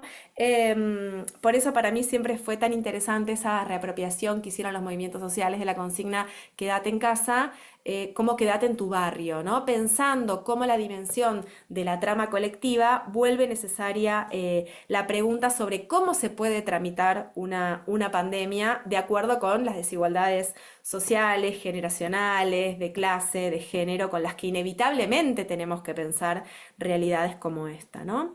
Y pensaba, además de estos discursos sobre científicos, en el buen sentido de la transferencia, del análisis, de construir diagnósticos, la pandemia también fue un momento de una suerte de hegemonía de un discurso médico que nos invitó, tal vez como nunca antes, a contabilizar muertes, construir diálogos, a veces informales con familiares, amigos, sobre la efectividad de las vacunas, las marcas, la duración, la cantidad de dosis, ¿no? Un discurso que para mí solo se puede pensar de manera parecida sobre, digamos, la manera en que conversamos en Argentina sobre las crisis económicas. Yo no sé si antes había habido un momento en el que la circulación de los discursos médicos habitara tan fuertemente las conversaciones cotidianas, ¿no? Y pensaba cómo esta conversación tuvo que ver centralmente con la idea de prevenir los contagios, ¿no? Bueno, ¿qué es lo que toda esa conversación de alguna manera dejó por fuera? Y la manera en que, y esto es también para pensar desde el presente, todo ese discurso médico, ¿no? A veces atado a algunos conocimientos también fragmentarios sobre qué eran las vacunas, sobre cómo se podía prevenir, cuál era el rol de los barbijos, aunque en Argentina, a diferencia de otros países, no dio lugar a grandes movimientos antivacunas, ¿no? También la pandemia empezó a habitar los discursos políticos. Y digo esto porque, de alguna manera, y hay una palabra que me parece muy clave para entender esto último, que es el concepto de infectadura, ¿no? Que fue un concepto que se elaboró durante la pandemia desde aquellos sectores que se posicionaban como opositores al gobierno y a las medidas de aislamiento, que empezaron a asociar la idea de la infección, de la pandemia, con la idea de la dictadura. Y digo todo esto porque se empiezan a construir lenguajes en torno a las caracterizaciones sobre la pandemia que de alguna manera llegan hasta el presente, porque se empezó a construir un discurso sobre nos encierran, esta es una dictadura, no te dejan salir de tu casa, el comunismo, y pongo todas estas palabras que tal vez en ese momento resonaban como delirantes y que sin embargo hoy habitan los discursos de los sectores políticos que nos gobiernan y que justifican muchas de las medidas que llevaron a cabo, pero que además lograron articular espacios de sociabilidad, sociabilidades políticas, identificaciones comunes, ¿no? Y algo que también resulta paradojal es cómo buena parte de esos sectores opositores se vieron fuertemente nutridos de activistas jóvenes, militantes, a partir de hechos como que tocaron también la cuestión de la salud pública, como fueron las vacunaciones VIP y la llamada Fiesta de Olivos. Es decir, dos escenas que en un contexto de medidas de aislamiento muy sacrificadas con todos los problemas que estamos viendo que mucha gente atravesaba, colectivamente, individualmente, salud mental, precariedad, la idea de las vacunaciones VIP sorteaba la posibilidad de pensar que había un criterio de justicia que organizaba cómo se iban a distribuir esos recursos escasos que todo el mundo, a los que todo el mundo quería acceder, ¿no? Y después la Fiesta de Olivos como otro momento en el cual, bueno, todo ese sacrificio que suponía para la población quedarse en su casa parecía vulnerado cuando quienes gobernaban se encontraban literalmente en una fiesta, ¿no? Entonces digo, la paradoja de cómo en ese contexto de pandemia empiezan a surgir discursos opositores que se montan sobre algunos de los elementos que tienen que ver con la experiencia de la pandemia, las vacunas, la circulación de esta infección puesta como infectadura, para entender también cómo ahí se construye otro diagnóstico político que de alguna manera explica la adhesión, la convicción de muchos sectores frente a los discursos o las experiencias vinculadas con el mileísmo, ¿no? Y de la mano de esto, habitado por jóvenes, paradójicamente, y de la mano de esto, discursos fuertemente estigmatizantes hacia las juventudes que eran vistas como banales, superficiales, que iban a las fiestas, que contagiaban, que no tenían conciencia, como si las juventudes pudieran poner en tensión algo que las caracteriza en su forma de vida, que tiene que ver con la necesidad de socializar, ¿no?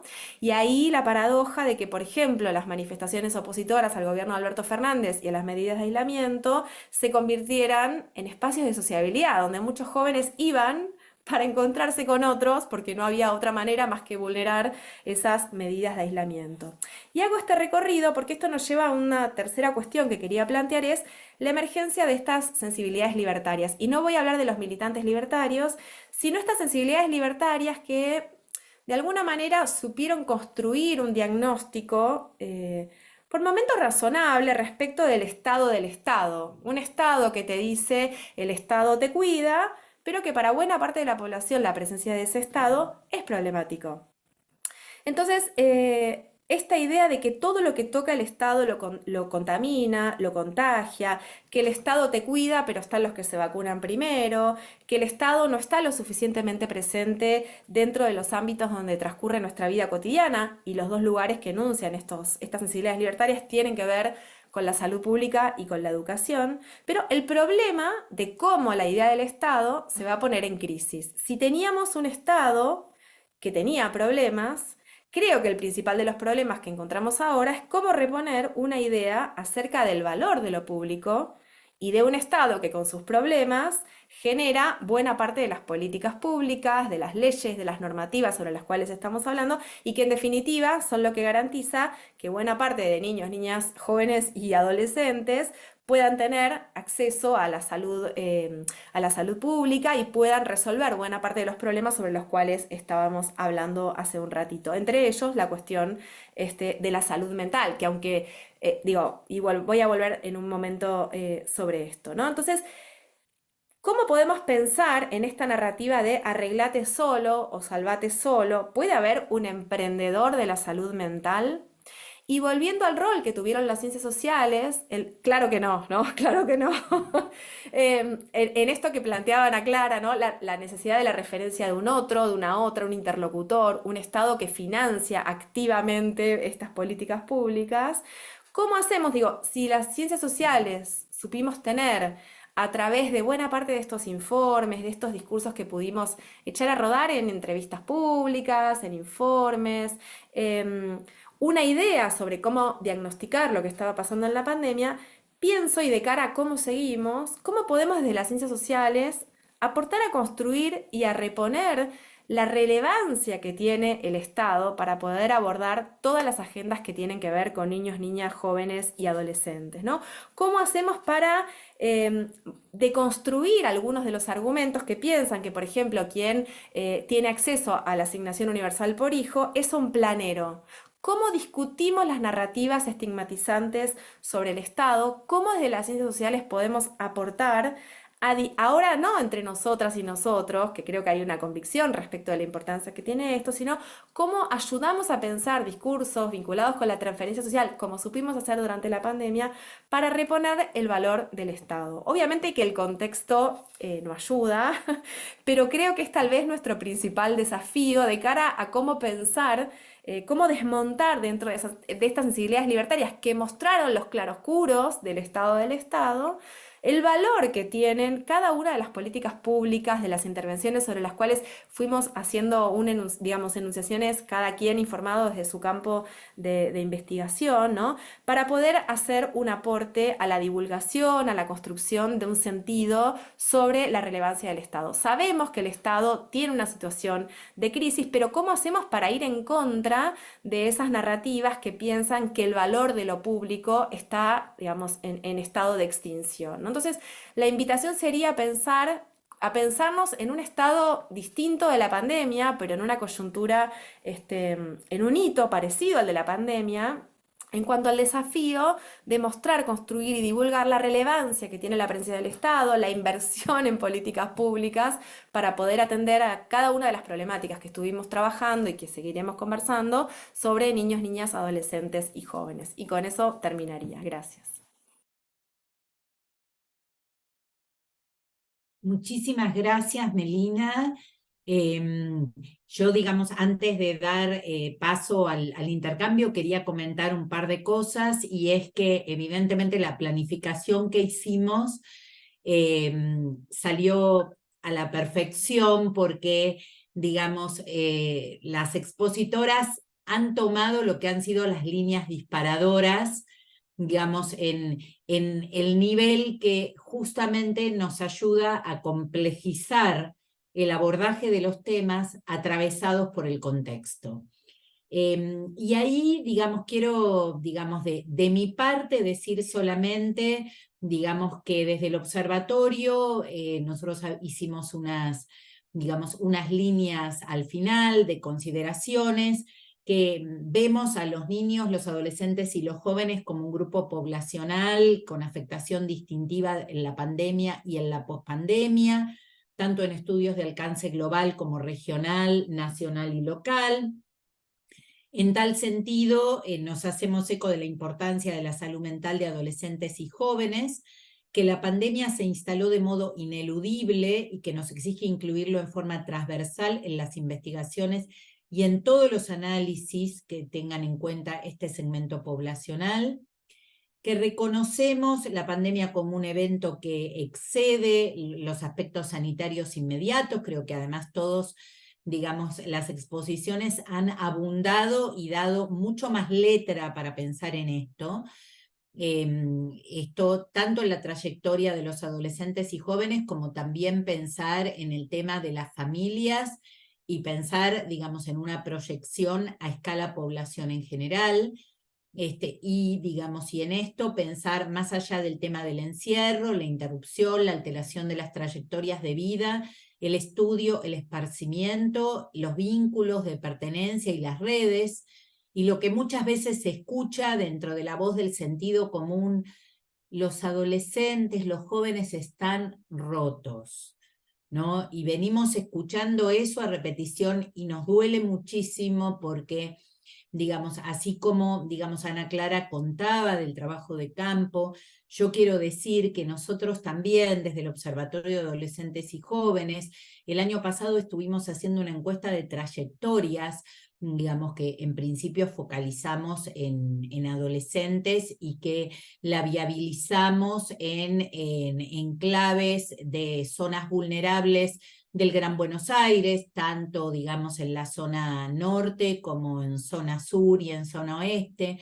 Y justamente una de las cosas que nos preocupa muchísimo también, digamos, y retomando lo que dijo Ana Clara sobre lo que son el tema de los indicadores de riesgo de suicidio, y que nosotros en realidad, sin llevarlo a términos tan dramáticos, pero son las mismas constataciones que estamos viendo, es problemas de salud no atendidos, dificultad, digamos, para tener entornos donde siquiera compartir los padecimientos y las preocupaciones.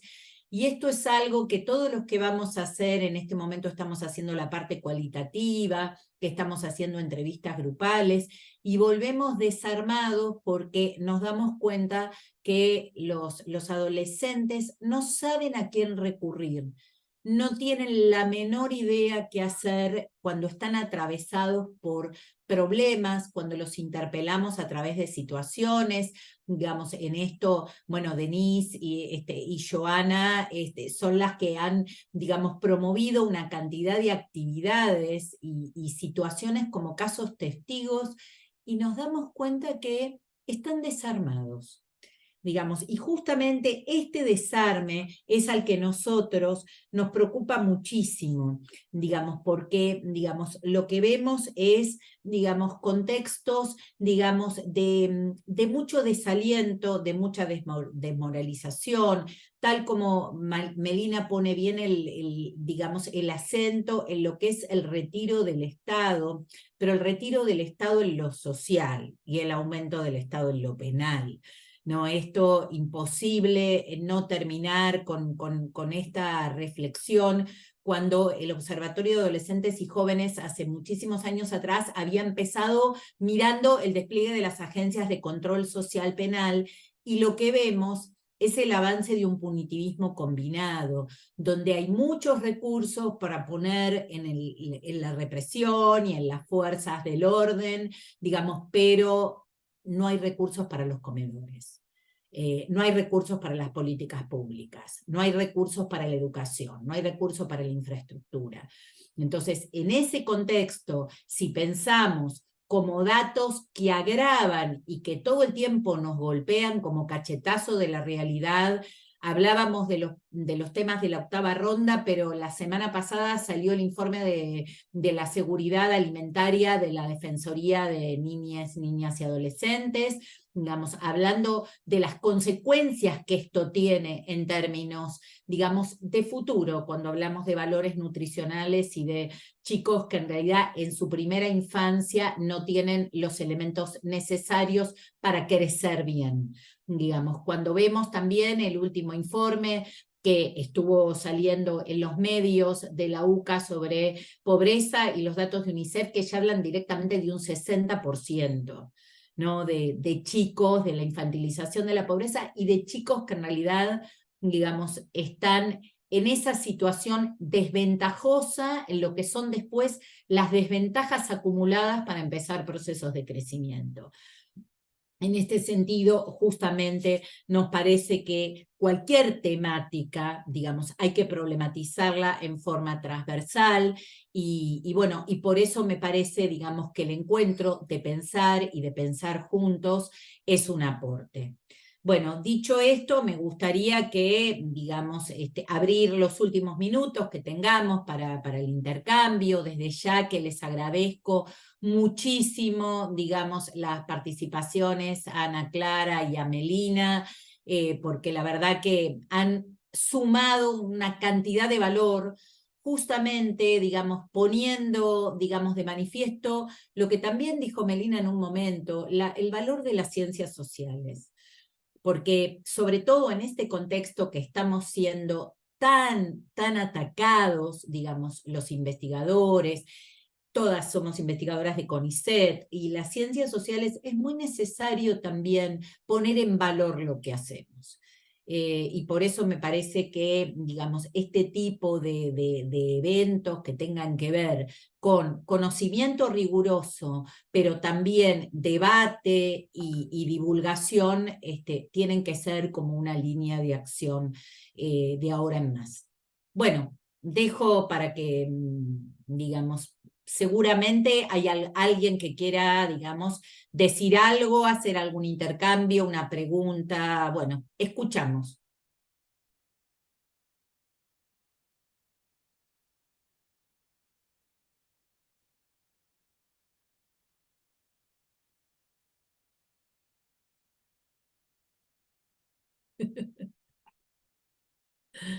Bueno, quizá ustedes, digo, quizá los mismos expositores, si los hemos dejado tan anonadados como para que no planteen nada, pero bueno, quizá, digamos, ya que no ha podido venir Pablo y tenemos, digamos, unos minutos, si los expositores quieren decir alguna cosita más, porque a todos los tuvimos muy controlados con el tiempo, sería bueno que utilicemos este espacio.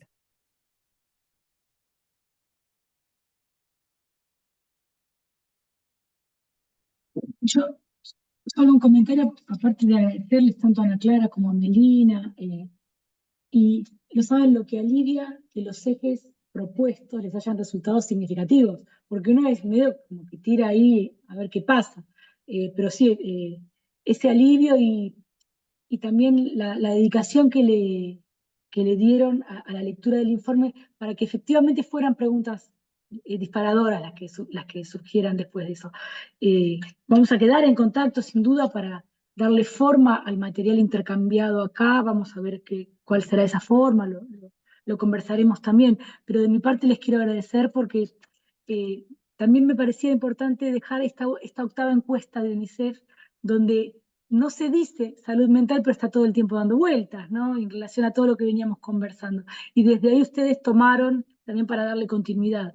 Así que esta coyuntura, este escenario que se presenta en la actualidad, nos va a seguir exigiendo, me parece a mí, esta parte del pronunciamiento que lo hablábamos con Silvia y con todo el equipo del observatorio a partir de los hallazgos que van teniendo en las actividades de campo. Y es que no podemos dejar de pensar a la salud mental atravesando cualquier problemática que tenga que ver con jóvenes y adolescentes, con niños y niñas también, que eso la pandemia lo puso en escena, lo sacó de abajo de la alfombra, pero que en modo alguno eso terminó junto con lo que se consideró el periodo de pandemia, sino que ya quedó expuesto de una manera que se ve también en la agudización, ¿no?, de situaciones. A mí me recuerda mucho a debates que se están reeditando que eran propios de la pandemia, ¿no? En ese momento me acuerdo que mucho se hablaba de autolesiones, de pasajes al acto, ¿no?, quizá con otros lenguajes, y ahora aparece el tema de los intentos de suicidio, del suicidio adolescente, expresiones severas, expresiones que en modo alguno uno podría entender como que son obvias cuando se piensa en el panorama de los padecimientos de salud mental, ¿sí? Y sin embargo son las expresiones que aparecen cada vez con más recurrencia. Entonces hay un agudizamiento también de ese panorama. ¿Se acuerdan en un momento que se hablaba en términos políticos, de la conducción por los extremos? Se decía, a los partidos políticos los están conduciendo a sus extremos. Bueno, acá hay algo así, si vale la analogía, que a las problemáticas de salud mental se están expresando por sus extremos. Y me parece que también hay que poder tenerlo en cuenta, porque durante la crisis del 2001 y del 2002 también aparecía esta cuestión de la exacerbación. ¿Sí? No se acudía tanto a consultas, y esto aparece también ahora, ¿no?, por problemáticas menores, con menos severidad, sino que se llegaba cuando ya estaba todo explotado.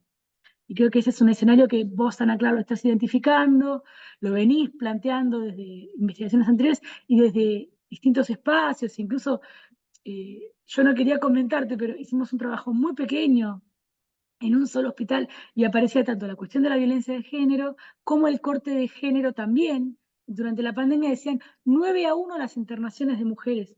Obviamente no es algo que pudiéramos poner en el boletín porque tenía otro tipo de diseño, pero todo lo que vos decías estaba muy refrendado también en estudios chiquitos, ¿no? Mujeres expresando también por el tema de cómo habían quedado a cargo de los cuidados y de las tareas de cuidado durante las ASPO, ¿sí? En la familia, en esa cuestión que también marcaba el informe de Alejandra, la agudización de conflictos intergeneracionales durante el encierro, durante el ASPO, también tenía que ver con una distribución de las tareas que estaba generalizada. Entonces, bueno, me parece que sí, evidentemente hay líneas para seguir desde ese lado, pero bueno, corto acá para que puedan hablar, chicas, por favor, con todo gusto. Bueno.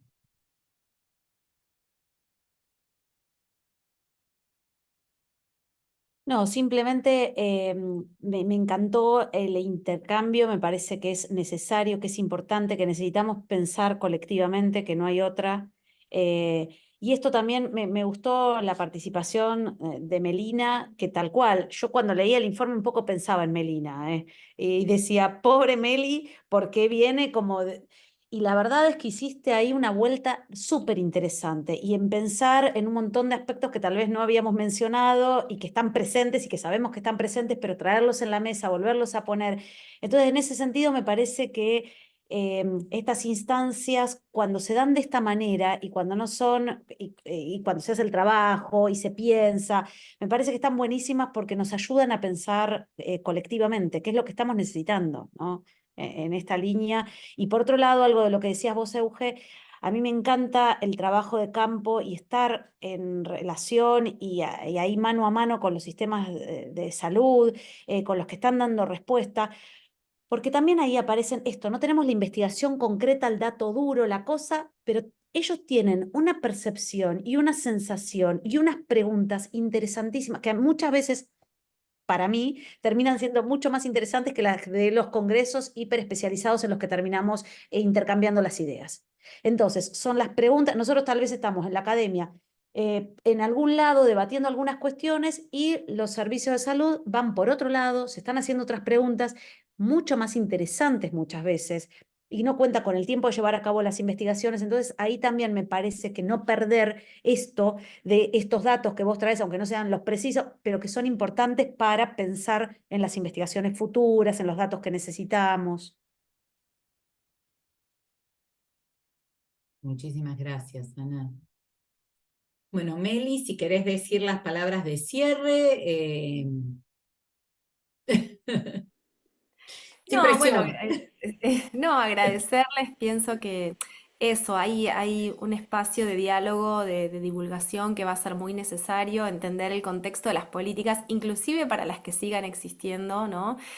También va a estar de nuestro lado poder dar cuenta de la importancia que tienen para atender temas de salud mental y en general, y creo que ahí hay un rol de las ciencias sociales que aunque nos denosten, podemos ejercer y reivindicar, y creo que es nuestra tarea, digamos, no solo investigar, sino comunicar la relevancia que tiene aquello que hacemos sobre la vida de las personas, concretamente. Esa pregunta que surge, bueno, ¿para qué sirve la sociología? ¿Para qué sirven las ciencias sociales? ¿Para qué sirve el CONICET? Bueno, sirve para este tipo de cosas, por ejemplo. Entonces creo que hay un interesante desafío en un tiempo de puesta en cuestión del rol del Estado, mostrar qué hace el Estado cuando gestiona programas, políticas, cuando crea centros que expresan y manifiestan la presencia del Estado en los barrios, en las comunidades, en la vida de niños, niñas y jóvenes. Entonces, bueno, como hacer un poco un cierre desde ese lugar, desde reivindicar nuestro lugar, de la importancia de difundir, de divulgar, de dar a conocer y de intervenir, inclusive en momentos donde, bueno, resulta un poco más complejo, pero más necesario se vuelve nuestro rol, ¿no? Así que dejaría un poco con esa idea. Bueno, solo me gustaría decirles que nuestra idea es que hemos grabado esta charla, que vamos a tratar de subirla, digamos, al sitio a través de un enlace de YouTube cuando se resuelvan estos problemas de seguridad que está teniendo bueno, la Universidad de Buenos Aires, porque ya ha tenido un hackeo bastante severo en diciembre y pareció que estaba resuelto, pero bueno, evidentemente estamos teniendo los coletazos de esos problemas de seguridad, pero la idea es, como siempre, digamos, también apostamos, digamos, a que haya una circulación del conocimiento, apostamos al tema del acceso público. Y por eso es que también, digamos, más allá de la forma pura de la charla, digamos, en forma de subir el enlace de la grabación, vamos a tratar de añadir algún valor y tratar de pensar en algún modo de sistematizar al boletín todo lo que añadió, digamos, en profundidad esta mesa de intercambio. Ya, como dijo Eugenia, vamos a pensar la forma, pero lo vamos a hacer con esta idea de que son muy necesarios los debates, y como alguna vez supimos decir desde el observatorio, y en esto yo tengo que decir que, digamos, Eugenia fue vital cuando en el año 2016 nos decía, todo el tiempo tenemos que reconstruir los bloques de sentido, porque todo el tiempo nos están insultando la inteligencia, y es muy necesario, digamos, que nosotros no nos dejemos doblegar.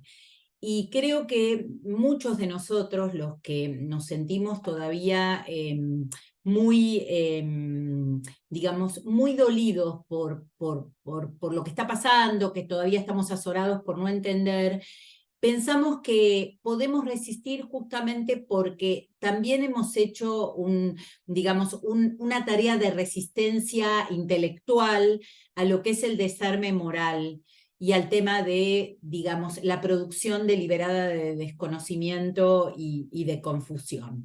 Y por eso consideramos muy necesario el tema de los debates informados, y no se puede pensar solo, siempre hay que pensar juntamente con otros y tener espacios de amplificación para discutir y para intercambiar.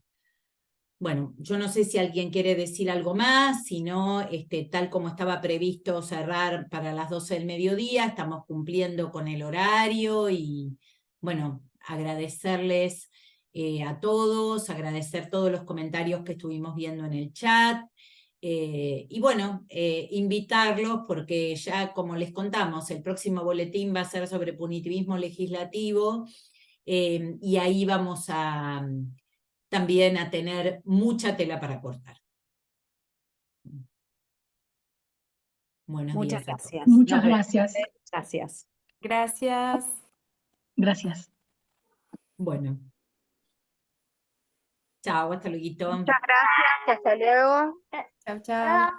Muy linda la charla.